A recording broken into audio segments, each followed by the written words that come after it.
All right, we're getting you ready for the Celtics and Rockets on NBA TV. Later on tonight at 9:30 Eastern, it'll be the Lakers looking for win number one. They'll be home for the Memphis Grizzlies.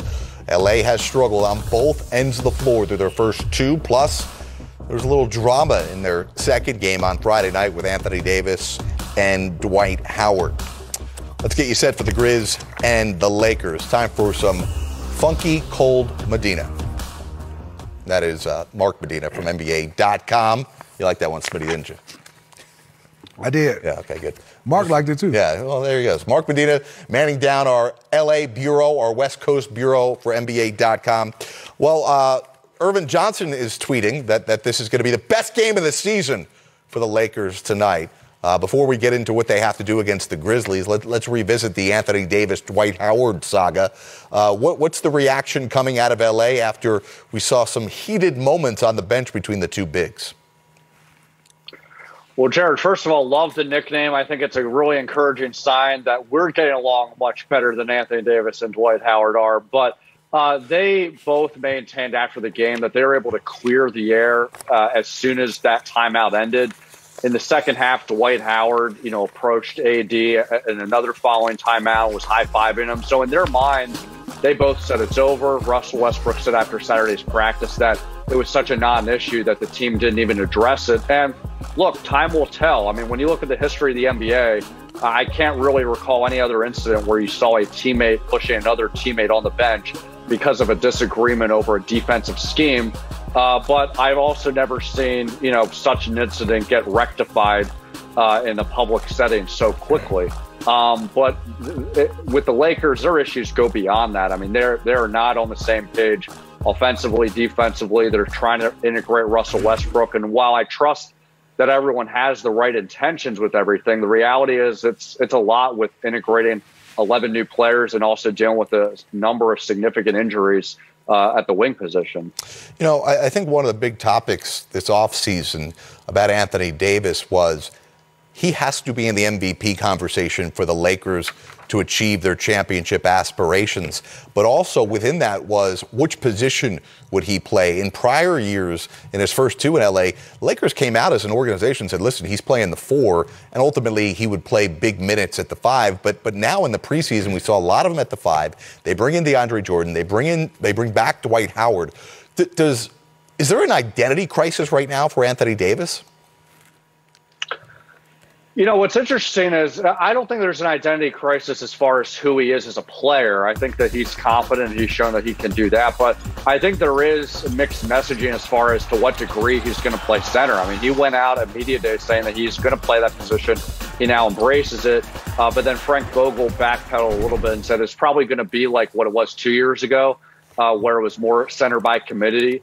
Unlike, like 2 years ago, it was Dwight Howard and JaVale McGee. This year will be a lot of DeAndre Jordan and Dwight Howard. But what was also interesting is in the second game on Friday against Phoenix, Frank Vogel was using a lot of small ball to just test out different lineups. But I think by the end of the season, you're going to see Anthony Davis primarily at the 5 spot, especially, in closeout minutes. But I think Frank Vogel is just trying this juggling act of A, seeing which rotations work, but B, also not trying to burn his starters out this early in the season. Speaking of identity, we've always wondered how Russell Westbrook would fit with this team.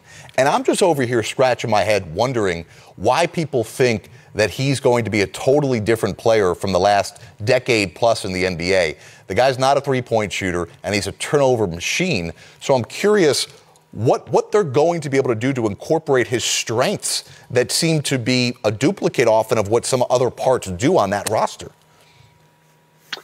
Yeah, it's a really good point, Jared. I mean, Russell Westbrook and the Lakers lead on the fact that he's more open toward this because of his at stage of his career where he hasn't won an NBA championship, and he's playing with a lot of top-level talent, most notably with LeBron James and Anthony Davis. But there's no hiding it that Westbrook's shooting can be a liability, same with his defense. So I think it's really about what can they do to tap into his strengths the most, and where the Lakers can benefit is increasing the pace because of Westbrook's intensity. Where they can also benefit is having an additional playmaker to reduce some pressure off of LeBron James. with all that being said, I think the Lakers have been trying to pass the message to Russ that we want you to be yourself with how fast of a player you are, how intense you are, instead of being passive like he was in the first game. And you know what? As we've seen these first two games, it could be just a little bit of trial and error throughout the season with seeing to what extent there are successes and failures with this experiment. Well, the tempo has certainly changed. Lakers are number 2 so far in the first week of the season in pace of play. Mark Medina is covering the West Coast of the NBA on NBA.com. Check out his work there. Mark, we appreciate you joining us. Lakers take on the Grizzlies tonight. Let's bring in Sam Mitchell and Steve Smith here. Are we expecting the Lakers to sing Kumbaya before this game and all hold hands and make sure everything's okay between the 15-man roster? Well, I know Mark said he hadn't seen that before. I can tell you, me and Sam have seen that before, teammates going at each other. But I will say, I didn't think it was much because they did, I guess, made up even before the timeout was out. Usually, you don't see guys make up that quick. It might take after the game. You'll go out there and be professional. But I thought it was just a misunderstanding. I thought he had his hands on Dwight. It was more other people grabbing Dwight that made him fall than Anthony Davis. And they need some of this. Now, obviously, you want to keep it in-house. I look at for them is they have to find a way, all these superstars, to hold each other accountable and understand is we're going to have to win games ugly. If we can't make shots and everybody's not going to let us run up and down and get easy transition points, we're going to have to defend, we're going to have to rebound, and we're going to have to lock up and do it on the offensive glass and defensive glass. When it's not pretty, you got to win games when it's not pretty. And that's what I think they have to do. Most of these guys have been first options. Right. They haven't been the guy that has to do the dirty work. First option AD, first option Westbrook, first option LeBron, first option Carmelo. Right. But everybody can be a first option. Right. Well, tonight going to be a real tough challenge. Memphis, 2-0. But the way Ja Morant's been playing, this has been one of the questions about the Lakers. With all the injuries they have, who's going to defend a guy like Ja Morant with the way he's been playing? I would tell you like this. Me and Sam couldn't guard Ja Morant, but we have to come up with a game plan. That's right. We would have to come up with a game plan. And if I say, Sam, push him left, and if he beats you, I'm going to be there. And Sam has to trust I have to be there. Communication. We're not stopping him. There's great players you don't stop. You're just trying to contest and make them work hard. That's it. Look, I just think the Lakers right now, they need a little conflict. To Smitty's point, Dwight Howard, Anthony Davis was nothing. They got bigger problems than that. They got to learn how to win.